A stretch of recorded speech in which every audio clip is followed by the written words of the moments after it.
Hi and welcome to this latest immigration law update video. We've seen massive changes to the immigration rules of late, particularly brought about by the Statement of Changes HC 813. And one of those changes is a complete replacement of Part 9 of the immigration rules.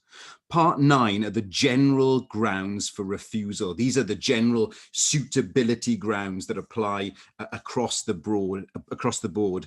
We know some of the new routes have their own built-in suitability requirements, but with the general grounds are there in Part 9, and those have been replaced. So traditionally, we've been very familiar with these grounds, particularly with TOEIC cases and tax discrepancy cases, and refusals under rules such as 322.5 and 320.11, which I've done a previous video on.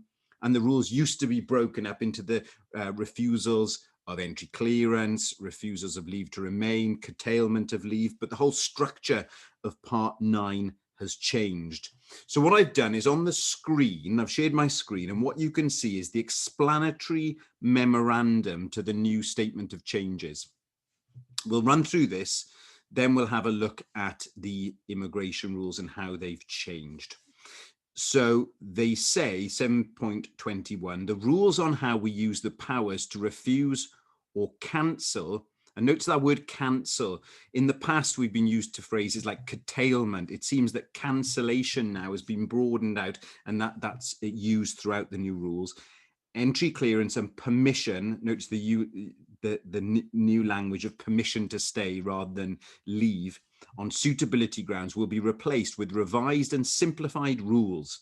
The new Part 9 applies to all routes, and then it gives exceptions, and one of those is Appendix FM. But as we'll see, certain bits of Part 9 do apply to these sections, so we need to have a look at that. And they do apply to legacy ECAA arrangements. There's changes to the criminality threshold. So we've got a new single sentence-based threshold of 12 months applying to offences committed in the UK or overseas. And that applies to Appendix V and visitors as well. There's now a discretionary refusal in relation to those who've been refused under Article 1F or excluded from humanitarian protection. And then there's a new discretionary ground for refusal or cancellation of entry clearance or permission to stay on the basis of involvement in a sham marriage or sham civil partnership.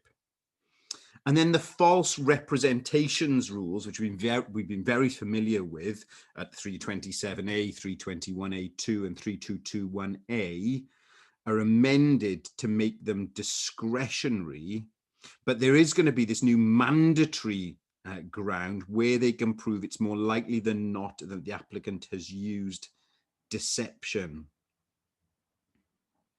And there's a discretionary ground for refusal on false representations or false documents where there's no deception.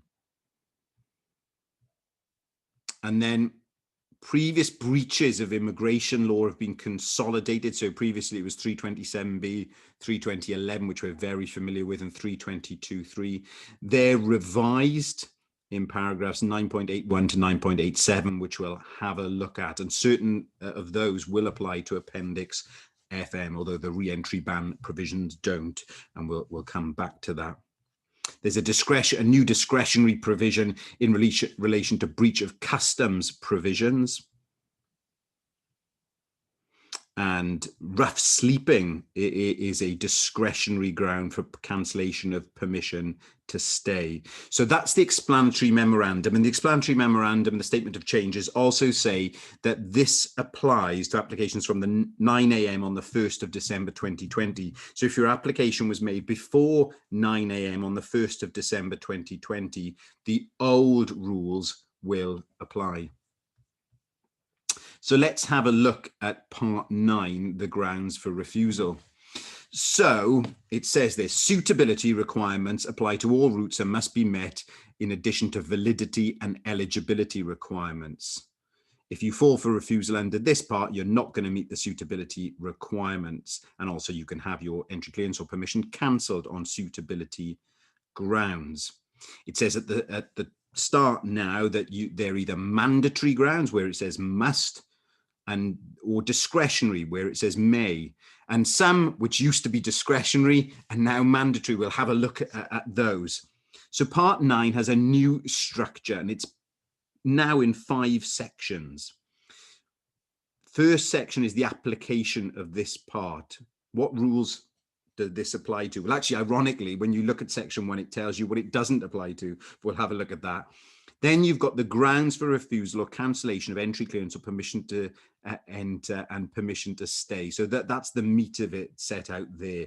And instead of being broken down, these cover now entry, clearance, permission to enter, and permission to stay. But then you've got 3, 4, and 5, which are some additional sections. 3 is additional grounds for refusal of entry or cancellation of entry, clearance, or permission on arrival in the UK. 4 is additional grounds for refusal or cancellation of permission to stay, and 5 is additional grounds for cancellation of entry, clearance, permission to enter, and permission to stay, which apply to specified routes. So you've got 1, what it applies to, 2, which is the general section, and then these 3 additional parts.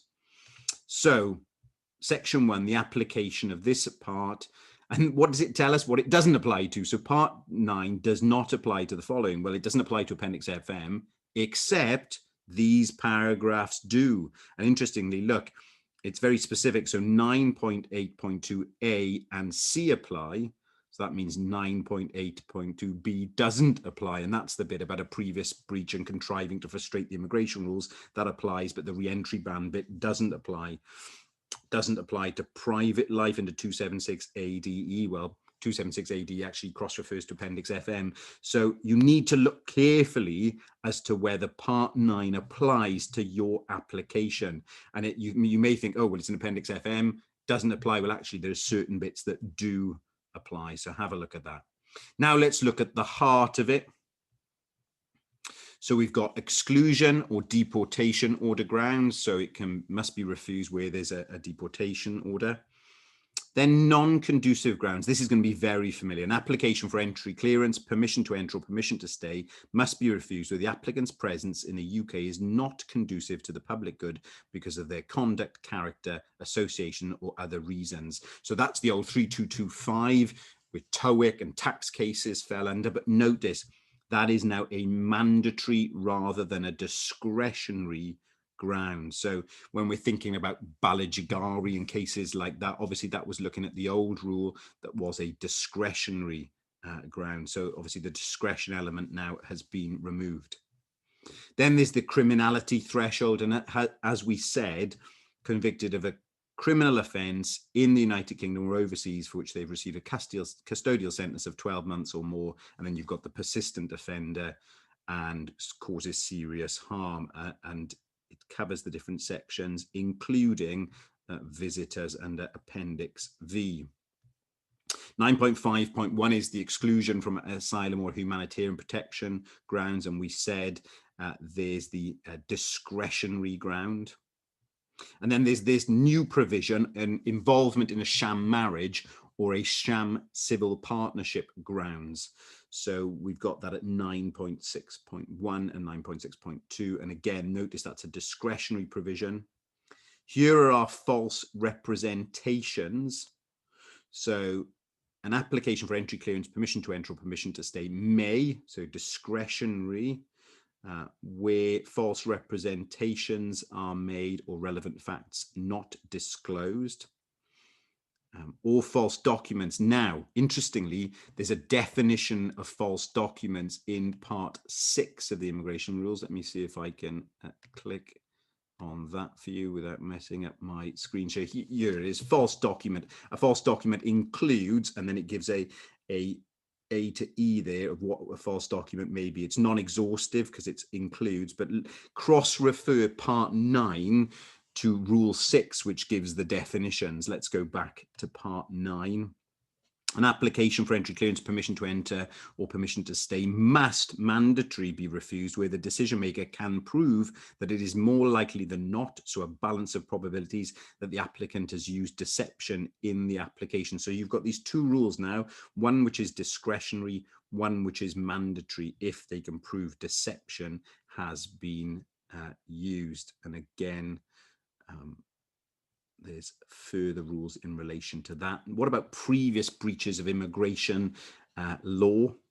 An application for entry, clearance or permission to enter must be refused if the applicant has previously breached immigration law and the application for entry, clearance or permission to enter, and it was made within the relevant time period. So that is set out there, and that is the re-entry ban period. And then you've got an application for entry, clearance or permission to stay may be refused.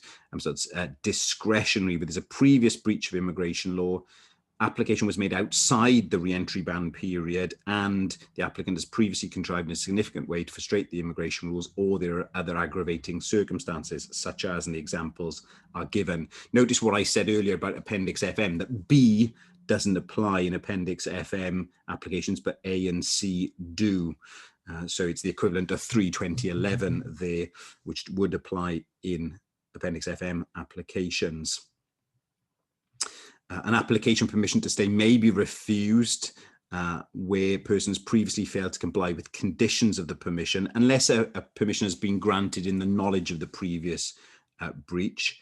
And then there's the definition of previously breached immigration law, and it's set out there in A to D: overstaying, breaching a condition, illegal entrant, or using deception. And then we have overstaying will be disregarded where it's for 90 days or less, where it began before 6 April 2017, 30 days or less, where it began after 6 April 2017, or 39E applies. Now, we know 39E is the exception for overstayers. This has also been amended, and notice this.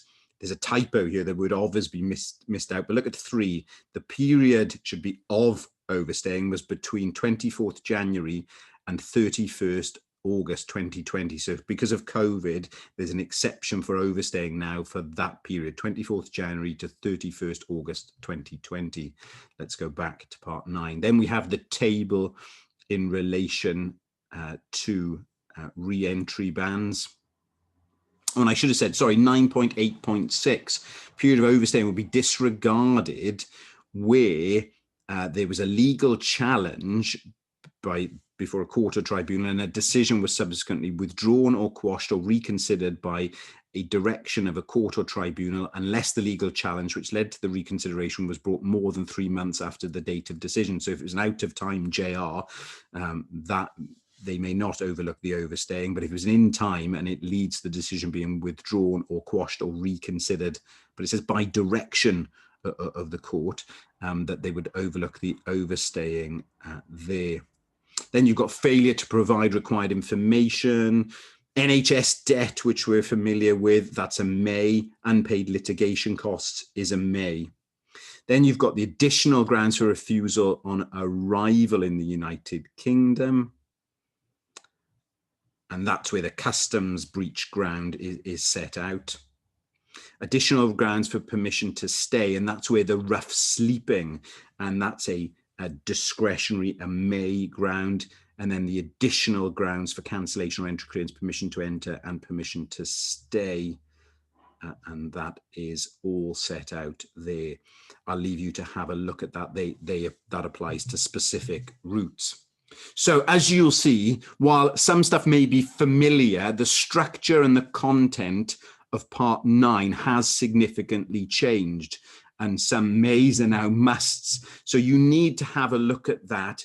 And if you're making an application on behalf of a client after 9 a.m. on the 1st of December, you're going to need to look at part 9 to see if you need to address that in your application, because it could lead to a refusal under the general grounds. What I'll do below this video, I will put a link to part 9. I'll also put a link to the full statement of changes, which includes the explanatory memorandum. But I hope that's helpful to you. Thanks a lot.